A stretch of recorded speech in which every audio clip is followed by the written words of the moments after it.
আমাদের কোলজুড়ে আসতে চলেছে আমাদের নতুন অতিথি।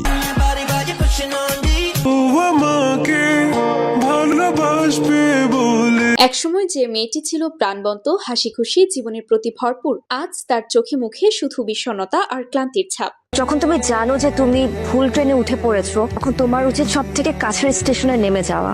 বলছি কন্টেন্ট ক্রিয়েটর আখির কথা। প্রায় 1 বছর আগে ভালোবাসার মানুষ রাজার সঙ্গে তার বিচ্ছেদ ঘটেছিল, আর এবার সেই রাজাই দ্বিতীয়বার বাবা হতে চলেছে।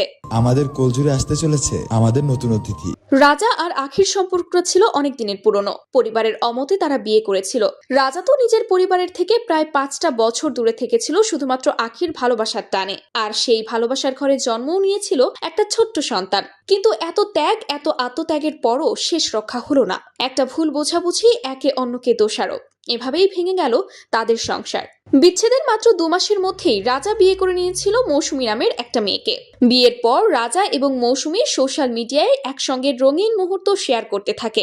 হাসি মুখ, একসঙ্গে ঘুরে বেড়ানো, ভালোবাসার নানান রূপ। আর ওদিকে নিঃশব্দে একা হয়ে পড়ে আখি। নিজের ছোট্ট মেয়েটাকে নিয়ে সে লড়াই করেছে প্রতিদিন, প্রতিটা মুহূর্ত।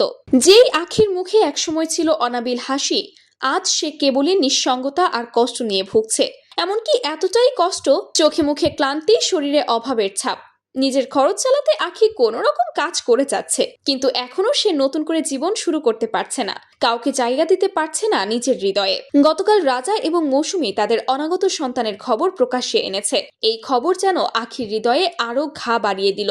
সে চুপচাপ থাকলেও ফেসবুকে একের পর এক স্ট্যাটাস শেয়ার করে যাচ্ছে। সে যতই বলুক আমি রাজাকে ভুলে গেছি, কিন্তু ভিউয়ার্স, আসলেই কি ভোলা যায় এমন একজন মানুষকে যার জন্য নিজেকে এতটা বিলিয়ে দিয়েছিল সে? আখির শরীর ভেঙে পড়েছে। যে মেয়েটা একসময় নাদুস নুদুস ছিল, আজ সে শুকিয়ে কাঠ হয়ে গিয়েছে। অনেকেই বলছে সে এখন প্রায় সময়ই অসুস্থ থাকে। আর এদিকে রাজা কি করছে? প্রকাশ্যে নতুন জীবন, নতুন খুশির ঘোষণা দিচ্ছে। কিন্তু একটিবারও কি তার মনে হয় না কেউ একজন নীরবে কাঁদছে, যে কিনা তার প্রথম সন্তানের মা? যাই হোক ভিউয়ার্স, ঘটনাটা আপনারা কিভাবে দেখেন কমেন্ট করতে ভুলবেন না কিন্তু।